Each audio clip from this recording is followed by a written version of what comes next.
온 인류가 멸망당한, 홍수로 멸망당한 사실을 기록한 7장과는 달리 오늘 8장에서는 온 인류를 모든 생물과 함께 멸한 홍수가 이제 멈추고 점점 물이 줄어들어 땅이 말끔히 회복된 사실을 기록합니다. 오늘 이 8장에서 하나님께서 어떻게 홍수를 멈추시고 점점 물이 물러나가게 하여 노아와 그 가족들을 살아남게 하셨는지를 볼 수 있습니다. 하나님께서 사람 지으셨음을 한탄하사 120년 후에 인류를 멸망해버리겠다고 예고를 하신 이후 노아에게 방주를 지으라고 명령을 하셨지 않습니까? 이 노아는 하나님께서 말씀하신 그대로 120년 기간 동안 주님의 의를 전하고 멸망을 외치면서 묵묵히 방주를 지었습니다. 방주를 다 완성하자 하나님께서 찾아오셔서 이제 방주로 승선하도록 명령을 내리십니다. 또 정결한 짐승과 부정한 짐승들을 다 데리고 방주 안으로 들어가게 하신 다음에 하나님께서 친히 문을 닫으심으로 마무리를 하십니다. 방주로 들어간 이후 7일 후에 노아가 600세 되던 해 2월 17일에 큰 기품의 샘들이 터지고 하늘의 창문들이 열려 홍수가 땅에 뒤덮었습니다. 이때 홍수는 단지 국지적인 홍수가 아니고 온 지구를 뒤덮은 재앙이라고 했습니다. 큰 기품의 샘들이 터져나왔고 그에 따라 지각 변동이 크게 일어나고 대해일과 파도가 넘쳐나는, 그래서 지구 전체를 휩쓸어 버렸습니다. 그리고 하늘 창문들이 열려서 40주야가 물이 쏟아질 만큼만 큰 양이 지구 온 전체를 물로 뒤덮어 버렸습니다. 이렇게 홍수로 뒤덮은 지구 전체는 마치 하나님께서 최초의 창조 당시로 다시 돌아간 상황이 되어버린 것입니다. 둘째 날 궁창을 창조하실 때 창공 위의 물과 창공 아래의 물로 나누셨는데, 이 창공 위의 물과 땅 아래의 물이 합쳐짐으로 이제 지구 온 전체는 물로 휩싸여 버린 것입니다. 이 지구 전체가 물로 휩싸인 이 상태는 창조 당시 첫째 날 빛을 창조하시기 전 상태로 돌아가 버린 것입니다. 따라서 이 7장은 하나님께서 창조 사역을 처음 시작할 당시로 돌아가 버린 회개의 사건입니다. 제자리로 돌아가 버린 사건이 7장이라면 오늘 8장은 하나님께서 인류를 물로 모두 심판하신 다음에 새로운 창조 사역을 시작하는 사건입니다. 왜 그런지 좀 잠깐 살펴봤으면 싶은데요. 그 7장, 8장을 보면서 창세기 1장을 우리가 기억을 떠올렸으면 합니다. 첫째 날 하나님께서 빛이 있으라 하셨는데 그때까지만 해도 땅이 혼돈하고 공허하며 흑암이 깊음 위에 있는 상태였지 않습니까? 전체는 있으되 흑암이 깊음 위에 있는 상태입니다. 그런데 7장 24절에 보면 물이 150일을 땅에 넘쳤더라 합니다. 이 상태, 물이 차 있는 상태, 이것이 마치 처음 흑암이 깊음 위에 있는 상태와 같은 상태입니다. 8장 1절에 보면 바람이나 땅, 그리고 2절의 깊음이란 이 단어는 바로 창세기 1장에 나오는 단어를 쓴 것입니다. 또 둘째 날에 하나님이 궁창을 만드사 궁창 아래 물과 궁창 위의 물을 나누셨더라 했는데 8장 2절에 보면 기품의 샘과 하늘의 창문이 닫히고 하늘에서 비가 그치며 합니다. 그리고 셋째 날에 천하의 물을 한 곳으로 모으시고 마른 땅에 드러나게 하셨죠. 8장 3절에서 5절에 보면 물이 땅에서 물러가고 점점 물러가서 150일 후에 줄어들고 산들의 봉우리가 보였더라 합니다. 묻이 드러나는 것과 산봉우리에 보이는 것 비슷하죠? 다섯째 날에 하나님께서 창공에 새가 날아다니도록 하셨는데 그같이 8장 7, 8절에 노아가 까마귀를 날려보냈는데 이 까마귀가 날아다니죠. 또 여섯째 날에 생물과 가축 기는 것과 짐승을 지으셔서 땅에 살게 하셨는데 8장 17절에 보면 생물, 새, 가축, 기는 것 모든 것이 다 방주에서 나와서 땅에 발붙이고 살게 됩니다. 비슷하죠? 또 여섯째 날에 하나님께서 형상대로 사람을 지었다는 것을 같이 이야기하는데요. 9장 6절에 사람의 피를 흘리지 못하게 하시면서 그 이유를 하나님이 자기 형상대로 사람을 지으셨기 때문이라고 합니다. 이렇게 창세기 1장에 기록된 창조 이야기에서 사용된 단어를 7장, 8장에서 그대로 사용하여 하나님께서 새로운 창조 사역을 시작하시는 것을 보여줍니다. 노아와 노아의 가족은 아담과 하와가 된 셈입니다. 빠진 것이 있다면 창조 4일째 해, 달, 별이 빠져 있는데 이것은 홍수로 다 쓸어버리셨으나 전체는 그대로 있기 때문이죠. 그래서 말할 필요가 없습니다. 따라서 노아 홍수의 사건은 처음 창조 당시로 회귀한 사건입니다. 처음 창조할 당시로 되돌려버린 원인이 무엇입니까? 하나님께서 처음 창조 당시로 모든 인류를 다 휩쓸어버리고 되돌려 놓은 그 원인은, 근본적인 원인은 하나님의 말씀을 불순종한 죄 때문이죠. 죄가 이렇게 무서운 것입니다. 하나님께서 도무지 묵과할 수 없는 홍수로 깡그리 다 멸할 수밖에 없었던 것은 바로 인류의 죄악입니다. 노아는 전에 볼 수 없었던 큰 기품의 샘들이 터지고 하늘의 창문들이 활짝 열려 물이 쏟아지는, 그래서 수많은 온 인류가 다 죽어나가는 모습을 온 몸으로 보면서 두려워 떨었을 것입니다. 하나님의 은혜로 인류가 죽어가는 그 상황에서도 방주로 구원함을 받은 그 감격이 있겠지만, 그러나 그보다 오히려 사람들의 죄가 이렇게 무서운 것이구나, 온 생명들까지도 사람과 함께 다 휩쓸어 가버리는 것을 온몸으로 보면서 하나님의 말씀을 불순종한 죄가 얼마나 큰가 하는 것을 몸소 다 체험했습니다. 노아의 이때의 심정을 시편 32편 6절에서 아주 잘 표현합니다. 이로 말미암아 모든 경건한 자는 주를 만날 기회를 얻어서 주께 기도할지라, 진실로 홍수가 범람할지라도 그에게 미치지 못하리이다. 이 말씀이 방주 안에 있던 노아의 심정을 잘 대변한 것이라고 볼 수 있습니다. 여기에 사용된 홍수가 노아 시대의 홍수로 인류를 멸한 홍수와 같은 말입니다. 노아는 홍수가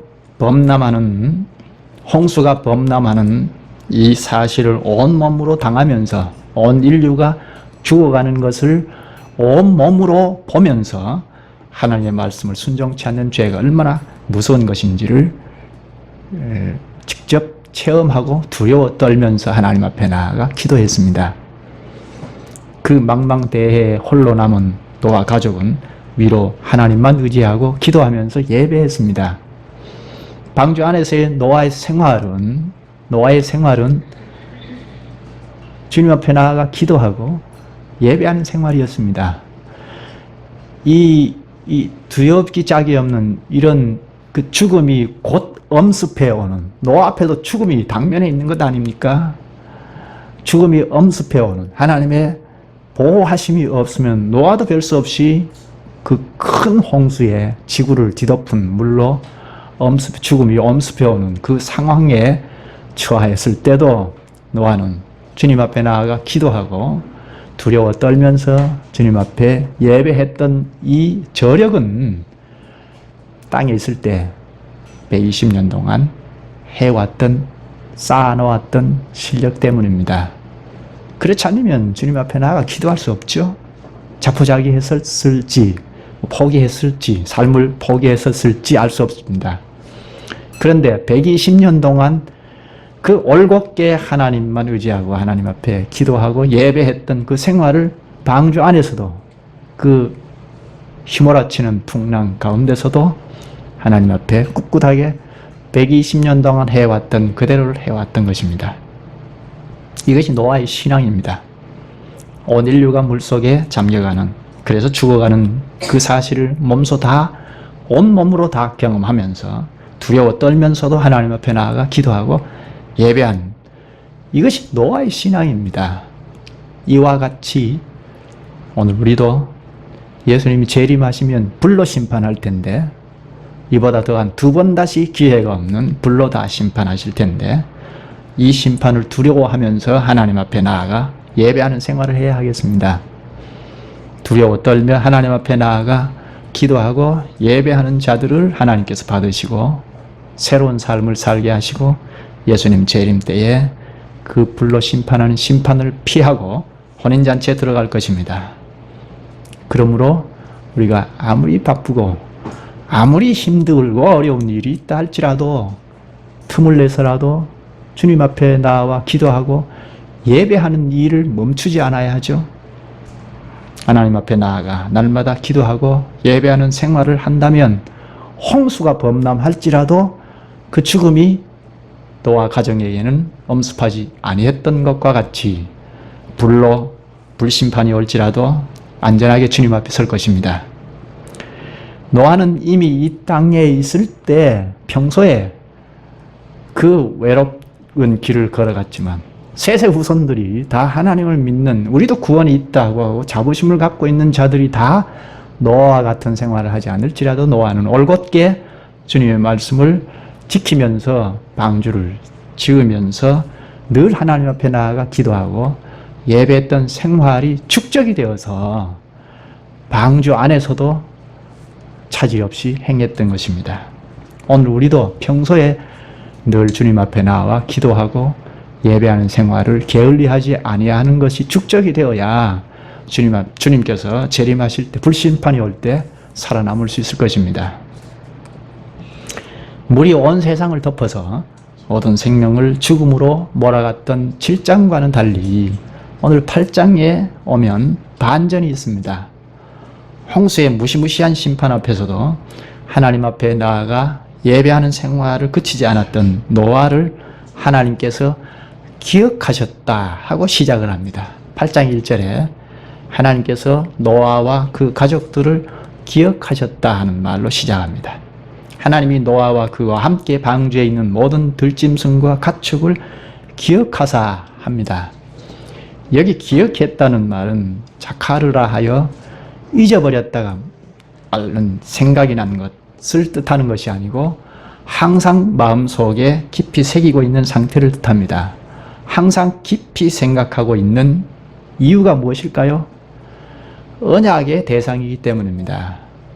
하나님께서 약속한 약속민에게 그 약속을 끝까지 지키시는 하나님이시기 때문에 항상 마음에 두고 깊이 새기고 기억하시는 것입니다. 따라서 여기 기억하다 하는 뜻은 항상 마음속 깊이 새기고 잊지 않고 있다는 뜻이고, 또 하나는 거기서 멈추지 않고 다음 단계의 일까지 미리 생각한다는 뜻이 기억하다는 뜻입니다. 이 기억하다는 단어, 자카르라는 단어가 대표적으로 쓰인 것이 출애굽기의 2장에 있습니다.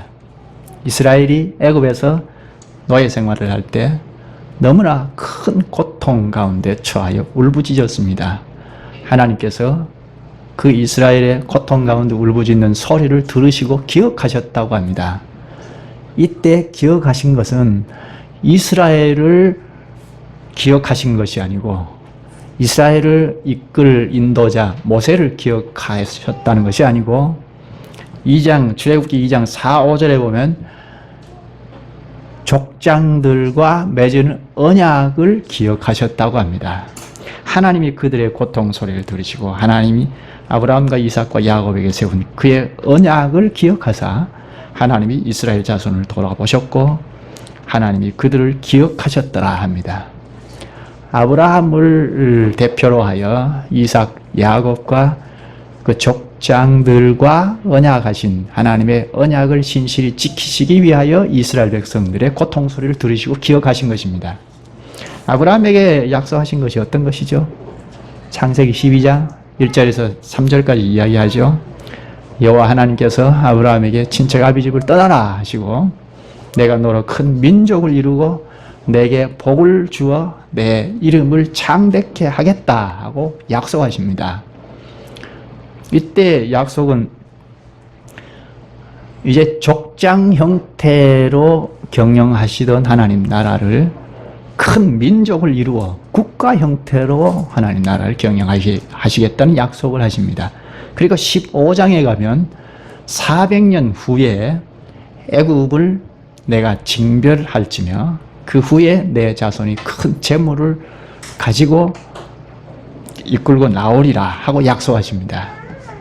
하나님께서 그때 아브라함과 하신 약속 때문에 그 약속을 지키고자 이스라엘 백성들을 애굽에서 노예 생활하는 데서 이끌어 구원해 내신 것입니다. 이스라엘을 가나안 땅으로 이끄실 때도 끊임없이 반역하고 불순종했음에도 불구하고 그들을 긍휼히 여기신 것은 이 족장들과 하신 약속을 지키시기 위하여 이끌어내신 것입니다. 오늘 본문에 노아와 그 식구들을 기억하신 것도 바로 직전에 6장에서 노아와 약속하신 것을 기억하신 것입니다. 6장 18절에 보면 그러나 너와는 내가 내 언약을 세우리니 너는 내 아들들과 내 아내와 내 며느리들과 함께 그 방주로 들어가고 하십니다. 이때 홍수로 그 징계하시는 것을 하나님께서 노아 식구들은 다 보호하시고 방주에서 나오면 약속하시겠다는 그 약속을 미리 하셔서 그 약속을 지키시기 위하여 지금 방주 안에 있는 노아와 가족들을 기억하셨다는 것입니다. 이렇게 하나님께서 기억하신다 하실 때는 반드시 그 뒤에 구원이 따라 나옵니다. 하나님께서 기억하신다 하실 때는 꼭 반드시 구원이 따라 나옵니다. 오늘 우리도 이렇게 주님 앞에 나올 수 있었던 것은 하나님께서 우리를 기억하셨기 때문입니다. 하나님께서 그리스도 안에서 자기 백성들을 구원하시고 끊임없이 구원하신다는 것을 약속하신 그 약속을 믿은 자들이 주님 앞에 나오지 않습니까? 그 약속 때문에 하나님께서 우리의 부족이 있음에도 불구하고 우리의 죄악의 본성이 끊임없이 이 세상과 마귀와 동맹을 맺어서 이 세상에 발붙이고 짝하고 살 가능성이 얼마든지 있고 마귀의 세력에 넘어질 가능성이 얼마든지 있음에도 불구하고 이 자리에 오를 수 있었던 것은 하나님께서 언약을 신실히 지키시고자 기억하셔서 우리를 이 자리에 말씀과 성령으로 이끄신 것입니다. 따라서 우리는 언제 어디서나 하나님께서 기억하고 계신다는 것을 잊으면 안 되죠. 하나님께서 노아를 기억하셔서 다음 단계를 경영하시는데요. 1절 그 뒤에 보면 기억하사 하나님이 바람을 땅 위에 불게 하시며 물이 줄어들었고 합니다. 하나님께서 기억하사 행하신 일이 바람을 땅 위에 불게 하시며 물이 줄어드는 것입니다. 여기 바람은 자연적인 바람일 수가 없죠. 물이 줄어드는데 150일 이 기간이 소요됐다고 하는데 이 자연적인 바람으로 그 하늘의 창문들이 다 열리고 기품의 샘들이 터져서 온 지구가 물로 둘러싸여 버렸는데 이 물이 150일 동안 차올랐는데 이것이 다 빠지는 기간도 150일 걸렸다고 하거든요. 그러면 자연적인 바람으로 150일 동안 이 물이 다 빠지게 할 수 있을까요? 도무지 불가능하죠. 8장 3절에 보면 물이 줄어드는데 150일이 지나서 된 것을 보면 하나님께서 기이하신 능력으로 초자연적인 바람을 일으켜서 감해진 것이 분명합니다. 마치 출애굽한 이스라엘 백성들 홍해 바다가 가로놓여 있을 때 하나님께서 모세를 사용하셔서 홍해에 물이 갈라지도록 하셨죠. 그때 초자연적인 바람을 일으키셔서, 자연적인 바람은 바닷물이 갈라지지 않죠. 바닷물이 쫙 갈라져서 양쪽에 벽을 만들어서 이스라엘 백성들이 육지같이 건너게 하시지 않았습니까? 그러니까 이때 바람은 초자연적인 바람으로 바닷물이 갈라서 그 바닷물이 양쪽에 벽을 내서 육지같이 건너게 하신 것입니다. 이와 같이 홍수 심판 때도 하나님께서 기이하신 초자연적인 바람을 일으키셔서 물이 감해지도록 하신 것입니다. 또 하나님께서 주장하셔서 2절에 기품의 샘과 하늘의 창문이 닫히고 하늘에서 비가 그쳤다고 말합니다. 기품의 샘들이 터지고 하늘의 창문들이 열려서 온 지구를 물바다로 만드셨는데 이제 멈추게 하신 것도 하나님의 능력으로 멈추게 하신 것입니다. 3절에 보면 150일째 최고 수위에 달했다고 하는데요. 그런데 4절에 그날 이후에 점점 물이 줄어들어서 7월 17일에 방주가 아라랏산에 멈췄다고 합니다. 홍수가 시작된 날이 2월 17일인데 150일째 최고 수위에 도달했다가 그리고 물이 빠지기 시작한 날이 150일 후부터였죠. 그래서 감소되기, 물이 빠지기 한 하루 이틀이 지나서 방주가 아라랏산에 안착된 것 같습니다. 그리고 5절에 물이 점점 줄어들어 열째 달 곧 그 달 초하룻날에 산들의 봉우리가 보였더라 합니다.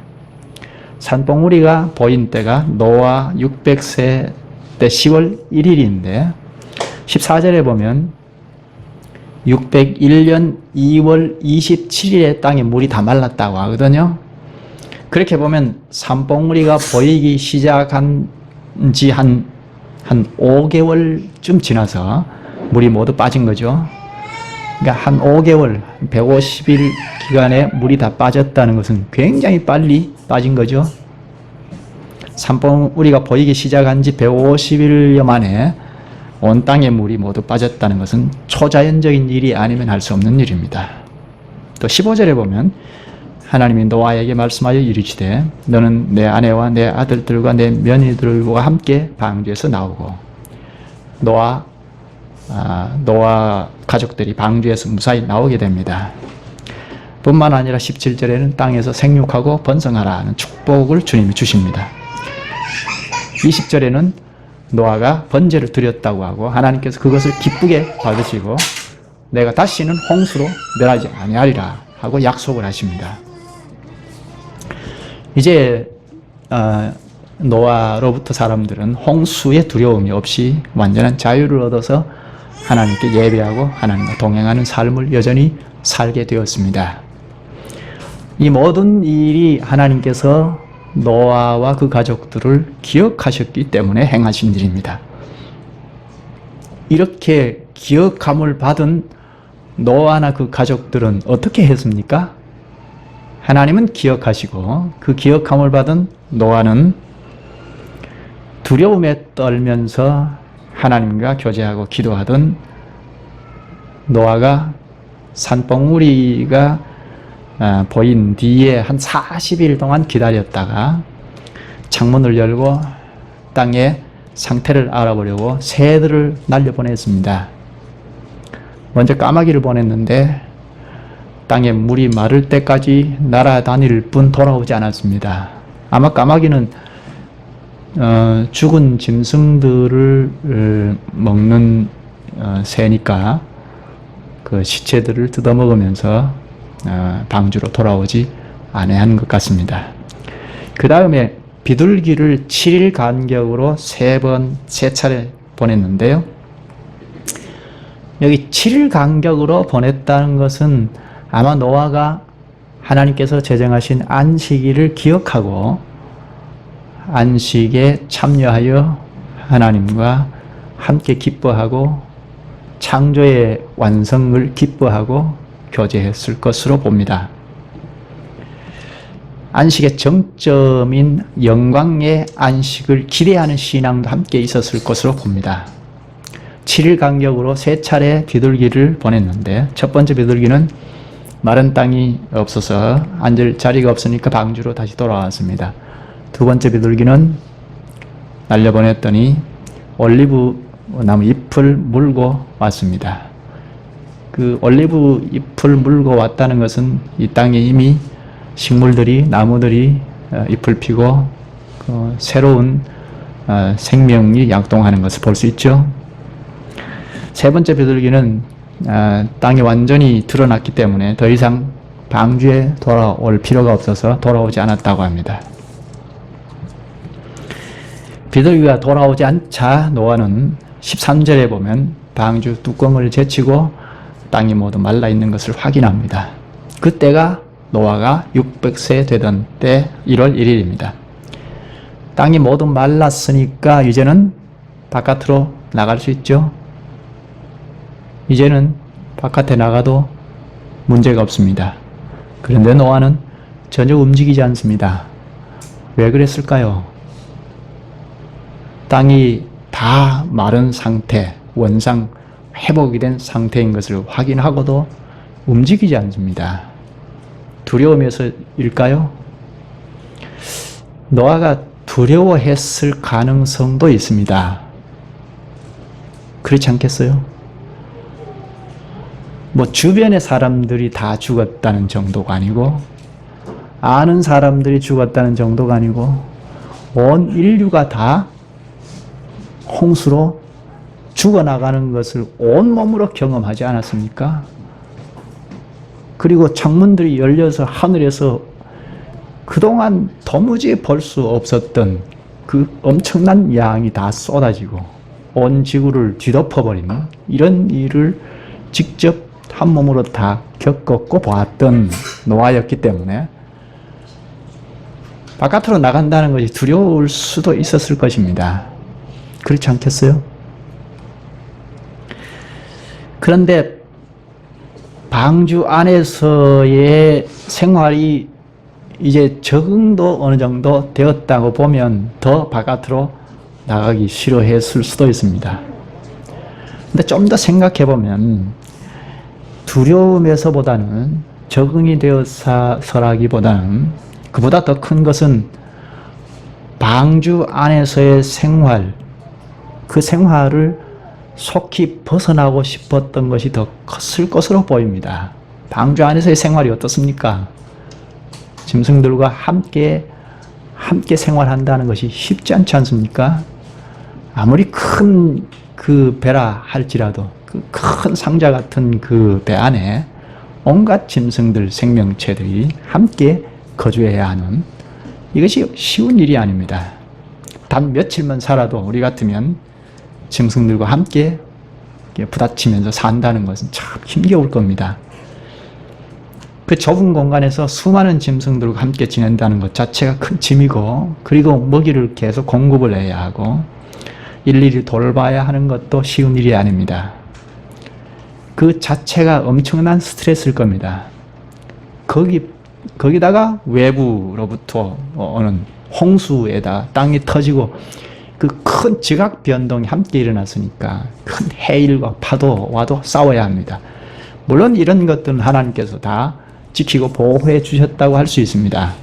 그러나 수많은 짐승과 그 좁은 곳에서 함께 산다는 것 자체가 쉽지 않습니다. 그래서 속히 밖으로 나가고 싶었을 것입니다.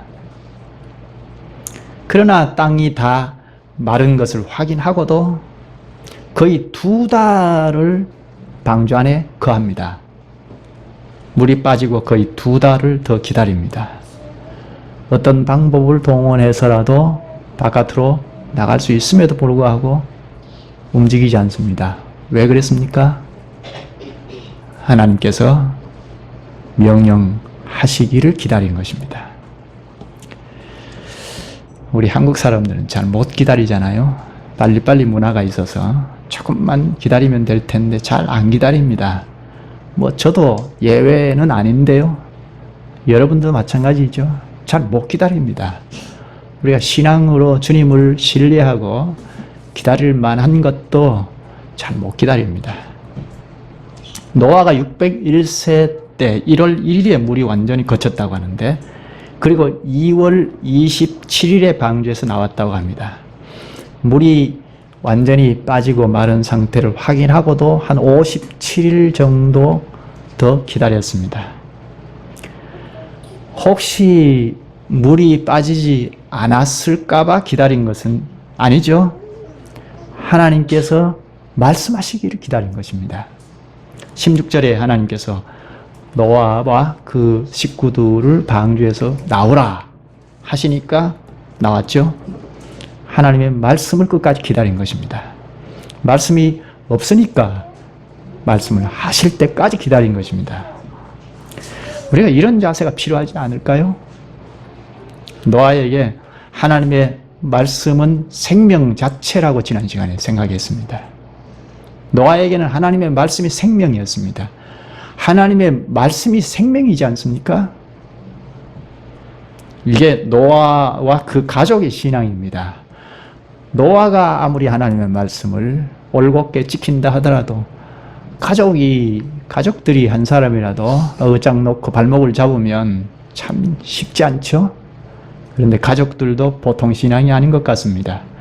120년 동안 올곧게 주님의 말씀을 붙잡고 살아왔던 것도 그렇고, 그건 노아의 신앙과 함께 가족들의 신앙도 만만치 않은 신앙이죠.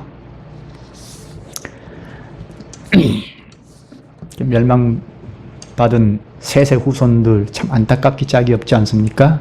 그 사람들이 하나님의 말씀을 다 팽개쳐버리고 우리는 가인과 같이 짝하고 살란다, 그렇게 살았겠습니까? 그렇게 산 사람들은 물론 있겠지만, 글쎄요, 하나님을 믿고 나름대로 신앙을 지키고 살았던 사람들이 많이 있었을 것입니다.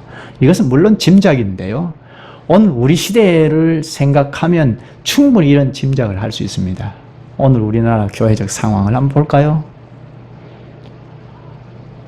우리는 세상 사람들처럼 살란다 하고 그렇게 막 나가는 사람들도 있지만, 그렇지 않는 신자들이 얼마나 많이 있습니까?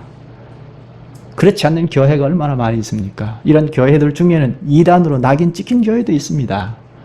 그 사람들이 하나님의 말씀을 다 버린 것이 아니고 성경을 들고 이것이 하나님 말씀이다 하고 자기 나름대로 해석해서 하나님을 굳게 믿고 기도하고 종교 행위를 다 우리와 하는 똑같은 행위를 다 하고 살아가는 사람들입니다.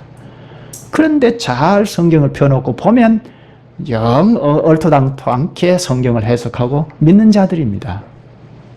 우리 시대의 이 상황을 보면 노아 시대에도 똑같이, 노아와 같이 똑같은 하나님을 믿고 살아간다는 자기 나름대로 신앙을 가지고 가는 공동체가 있었을 것 아닙니까? 그렇지 않겠어요?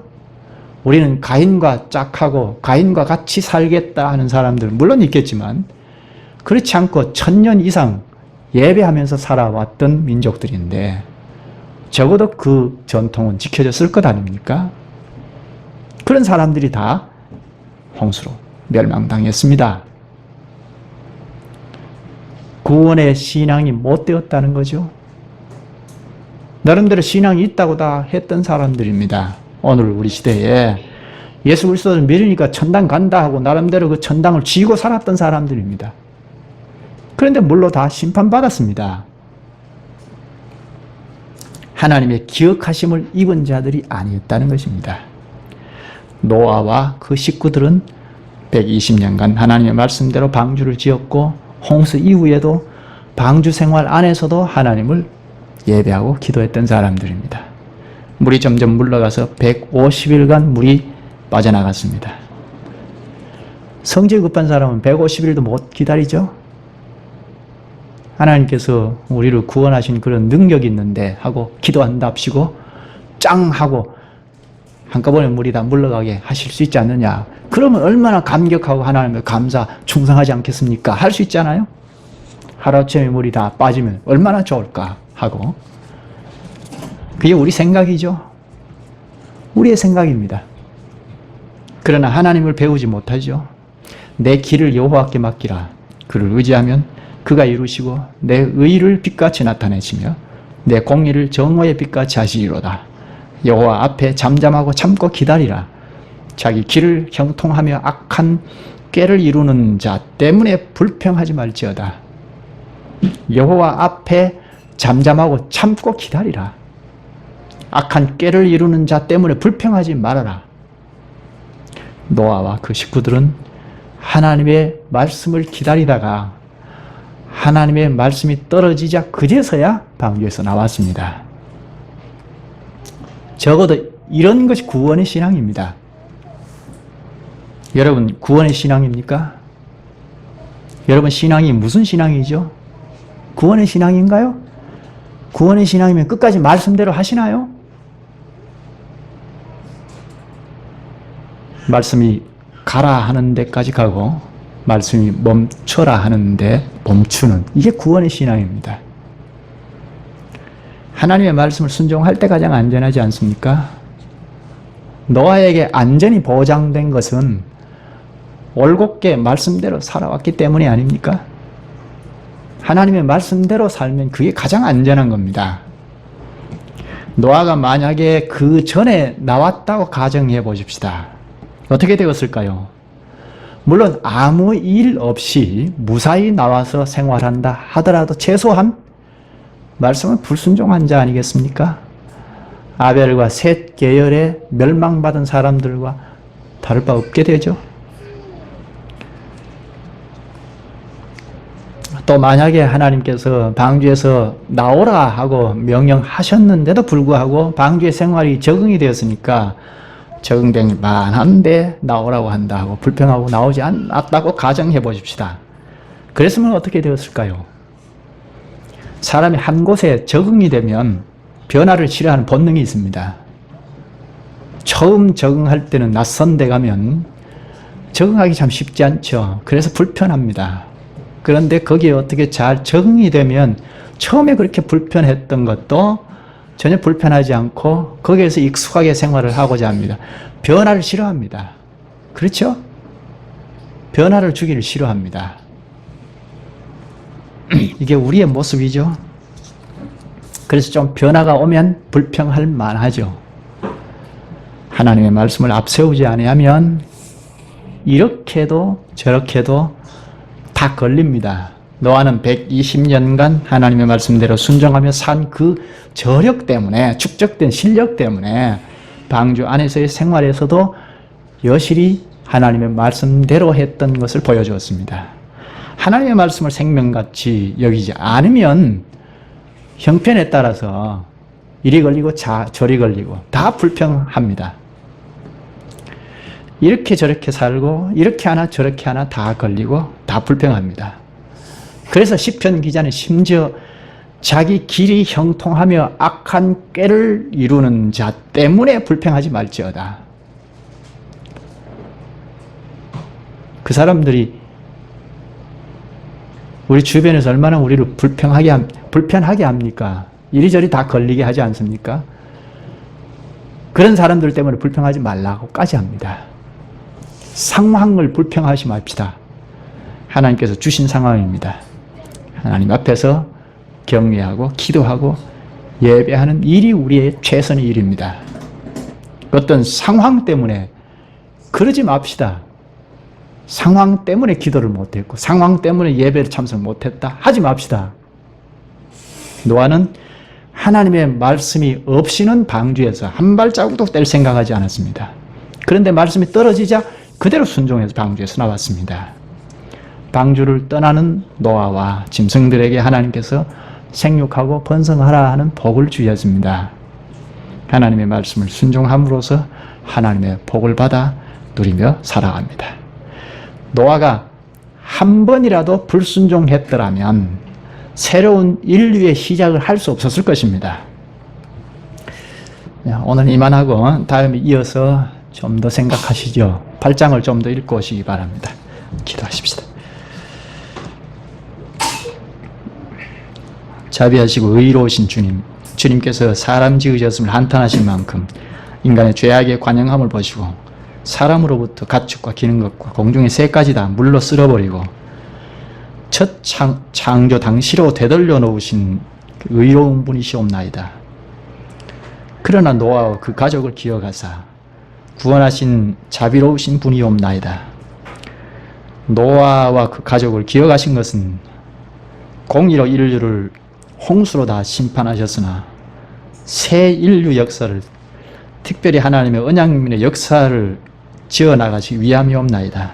그런 하나님의 크신 경륜에 속한 노아는 땅에서나 또 홀로 남은 홍수 한가운데서도 인간의 죄가 얼마나 무서운 것인지를 온몸으로 경험하며 하나님께 나아가 기도하고 예배하는 것으로 과연 구원의 신앙인 것을 드러낸 것을 보면서 주님의 그 재림을 기대하는 저희도 주님의 공의와 자비를 한 몸으로 배우옵나이다.